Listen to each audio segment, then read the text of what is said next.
వడ్ల కొనుగోలులో ప్రభుత్వం పూర్తిగా వైఫల్యం చెందిందని ప్రభుత్వం తక్షణ చర్యలు తీసుకోకపోతే రాష్ట్ర వ్యాప్త ఆందోళన చేపడతామని TRS working president Sircilla MLA KTR హెచ్చరించారు. ఈ రోజు తంగలపల్లి మండలం బద్దెనపల్లి కొనుగోలు కేంద్రాన్ని ఎమ్మెల్యే కేటీఆర్ సందర్శించారు.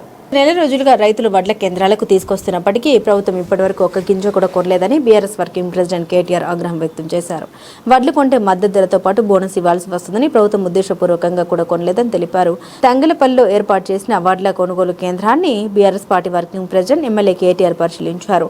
రాష్ట్రంలో రైతులకు రైతు బంధు లేదు, సరిపడా విద్యుత్ సరఫరా లేదు, సమయానికి వడ్ల కొనుగోలు చేయడం లేదని విమర్శించారు. రాష్ట్ర వ్యాప్తంగా రైతుల పరిస్థితి దారుణంగా మారిందని అన్నారు. భూ యజమానులకు ఇచ్చినట్లే కౌలు రైతులకు కూడా రైతు బంధు ఇస్తామని రాహుల్ గాంధీ ఇచ్చిన హామీ అమలు కాలేదని, రైతు కూలీలకు 1000 రూపాయలు ఇస్తామని చెప్పిన వాగ్దానం కూడా నెరవేర్చలేదని తెలిపారు. వడ్ల కొనుగోళ్ల కోసం వెంటనే కౌంటర్లను ఏర్పాటు చేసి రైస్ మిల్లుల్ని కేటాయించాలని, 500 రూపాయల బోనస్తో కలిపి కనీస మద్దతు ధరను 2350 రూపాయలుగా నిర్ణయించాలని డిమాండ్ చేశారు. ప్రభుత్వం దళారులకు లాభం చేకూర్చేందుకు రైతులను నిర్లక్ష్యం చేస్తుందని ఆరోపించారు. అధికారులను అడిగితే సిరిసిల్లలో 1000 క్వింటాల వడ్లు కూడా కొనలేదని చెప్పారని తెలిపారు. మాది రైతు ప్రభుత్వం అని చెప్పుకునే కాంగ్రెస్ ప్రభుత్వం రైతుల్ని పూర్తిగా మోసం చేసిందని, తెలంగాణ ఏర్పడ్డ తర్వాత ఇంత దారుణమైన పాలన ఎప్పుడు చూడలేదని కేటీఆర్ తీవ్రంగా విమర్శించారు. ఆయన వెంట మండల టీఆర్ఎస్ అధ్యక్షులు గజబింకర్ రాజన్న, ప్యాక్స్ మాజీ వైస్ చైర్మన్ రమణారెడ్డి, టీఆర్ఎస్ నాయకులు అంజయ్య, వెంకట్రాములు తదితరులు పాల్గొన్నారు. ఇప్పటి వరకు 15 రోజుల కిందట, నెల రోజుల కింద వడ్లు తెచ్చి సెంటర్లలో పోస్తే ఈ రోజు వరకు ఒక్క గింజ కొన్న పాపాన పోలేదు.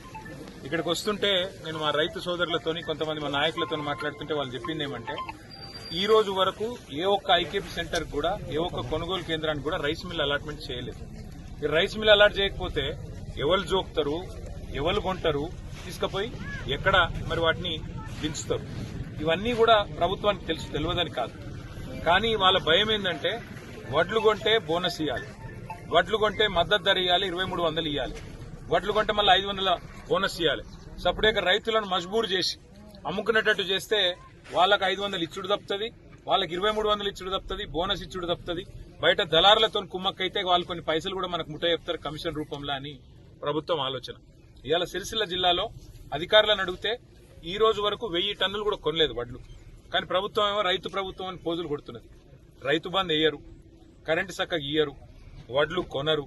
ఆఖరికి ఇవాళ సెంటర్ల కాడ తెచ్చి ఇక్కడ వడ్లు పోస్తే 15 రోజులు, నెల రోజులు రైతు వాన ఎప్పుడు పడుతుందా, ఎప్పుడు గాలి దుమారం వచ్చి మా పంట నాశనం అవుతుందా అని చెప్పి మొగులు దిక్కు చూసుకుంటా ఆఖరికి వాళ్ళే టార్పాలిన్లు కప్పుకుంటా కాపాడుకునే పరిస్థితి, దుస్థితి ఇలా ఈ రాష్ట్రంలో ఉన్నది. ఇది కేవలం సిరిసిల్లలోని దుస్థితి కాదు, రాష్ట్రం మొత్తంలోని రైతుల పరిస్థితి ఇదే. ఇవాళ ఒక్కొక్క రైతుకు మీరు ఇచ్చిన మాట, ఇప్పుడేగో మా ఆడబిడ్డ భాగ్యమ్మ నేను కౌలు రైతునని చెప్పింది. కౌలు రైతులకు స్వయంగా రాహుల్ గాంధీ గారు ఉత్తరం రాసింది, మేము మీకు రైతు బలు పెట్టి జోకుడు కూడా లేదు. ఇంత దౌర్భాగ్యమైన పరిస్థితి బహుశా తెలంగాణ రాష్ట్రం వచ్చిన తర్వాత ఎన్నడూ ఈ రాష్ట్ర రైతాంగానికి లేదు. నేను ఇవాళ సిరిసిల్ల జిల్లాలోని మా తంగలపల్లి మండలం బద్దెనపల్లి గ్రామ వేదికగా ఇక్కడుండే మా రైతు సోదరుల సమక్షంలో ఈ ప్రభుత్వాన్ని, రేవంత్ రెడ్డి ప్రభుత్వాన్ని డిమాండ్ చేస్తా ఉన్నా. మా పార్టీ తరఫున ఈ ప్రాంత ఎమ్మెల్యేగా కూడా డిమాండ్ చేస్తా ఉన్నా. వెంటనే సెంటర్లలో మీరు కాంటలు పెట్టడం స్టార్ట్ చేయండి, మిల్లుల అలాట్మెంట్ స్టార్ట్ చేయండి. రైతులకు మీరు చెప్పినట్టుగా 500 బోనస్తో సహా మరి 2350 రూపాయల కనీస మద్దతు ధర ఏదైతే ఉందో మొత్తం చెల్లించాల్సిన బాధ్యత ప్రభుత్వాందే. చెల్లించకపోతే తప్పకుండా మేము కూడా రోడ్లు ఎక్కుతాం. తప్పకుండా అన్ని మండలాల్లో, అన్ని సెంటర్ల దగ్గర కూడా రోడ్ ఎక్కి రైతుల తరఫున పోరాడే ఆలోచన వెంటనే చేస్తాం. మా సోదరులందరినీ కూడా నేను కోరుతా ఉన్నా, రాబోయే 4-5 రోజులు అన్ని సెంటర్లు కూడా విస్తృతంగా తిరుగుదాం. రాష్ట్ర రైతాంగం తరఫున ప్రభుత్వం మీద ఒత్తిడి పెడదాం. ప్రభుత్వం దిగి వచ్చి వెంటనే కొని డబ్బులు వేసేటట్టు, వాళ్ళకు మరి పైసలు ముట్ట చెప్పేటట్టు వాళ్ళ తరఫున పోరాడదాం. ఒక 2 ఏళ్లు రైతులను కాపాడుకుంటే మళ్ళీ తిరిగి కేసీఆర్ రాజ్యం వస్తుంది, కేసీఆర్ గారి ప్రభుత్వం వస్తుంది. తప్పకుండా మళ్ళీ రైతును కంటికి రెప్పలాగా కాపాడుకొని అందరినీ మళ్ళీ ఒక కన్న తండ్రిలాగా తప్పకుండా కేసీఆర్ గారు కాపాడుకుంటారన్న మాట కూడా తెలియజేస్తూ, ఇవాళ ఇక్కడ మేము ఒక ఎమ్మెల్యేగా నేను ఇక్కడికి వస్తున్నాను సమాచారం ఇచ్చిన, ఒక్క అధికారి దిక్కులేడు, ఒక్క అధికారికి కూడా కనీసం పట్టి లేదు.